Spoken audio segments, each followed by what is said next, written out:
சிவகங்கையில் பெண் காவலருக்கு பாலியல் தொல்லை அளிக்க முயன்ற வழக்கில் லாரி ஓட்டுநர் உட்பட 3 பேரை காவல்துறையினர் கைது செய்துள்ளனர். ஆண் நண்பரை தனியாக சந்திக்க சென்ற இடத்தில் பெண் காவலருக்கு நேர்ந்த கொடுமையின் பின்னணி என்ன? சிவகங்கை மாவட்டத்தில் ஆயுதப்படை பிரிவில் 30 வயது பெண் ஒருவர் பணியாற்றி வருகிறார்.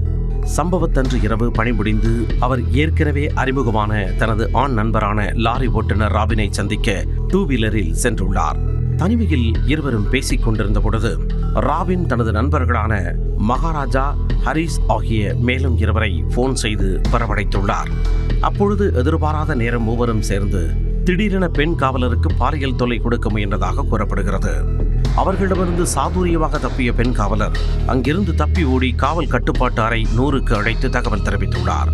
உடனே சம்பவ இடத்திற்கு விரைந்த ரோந்து போலீசார் பெண் காவலரை பாதுகாப்பாக மீட்டுள்ளனர். காவலரையே கூட்டு பாலியல் வன்கொடுமை செய்ய முயன்ற சம்பவம் சிவகங்கை மாவட்ட காவலர்களிடையே பெரும் அதிர்ச்சியை ஏற்படுத்தியது. மாவட்ட காவல் கண்காணிப்பாளர் உத்தரவின் பேரில் துணை காவல் கண்காணிப்பாளர் மற்றும் அனைத்து மகளிர் காவல் நிலைய ஆய்வாளர் இந்த விவகாரம் குறித்து தீவிர விசாரணையில் இறங்கினர். அதில் பெண் காவலருக்கு பாலியல் தொல்லை தர முயன்றதற்காக மானாமதுரை அருகே உள்ள தூதை கிராமத்தைச் சேர்ந்த லாரி ஓட்டுநர் ராபின், சித்தாலங்குடி கிராமத்தைச் சேர்ந்த மகாராஜா மற்றும் ஹரிஸ் ஆகிய மூவரையும் கூண்டோடு தூக்கினர். பாதிக்கப்பட்ட பெண் காவலர் கொடுத்த புகாரின் அடிப்படையில் கைதான 3 மீதும் வழக்கு பதிவு செய்து சிறையில் அடைத்தனர். 3வது குற்றவாளியான ஹரிஸ் கல்லூரி மாணவர் என்பது குறிப்பிடத்தக்கது.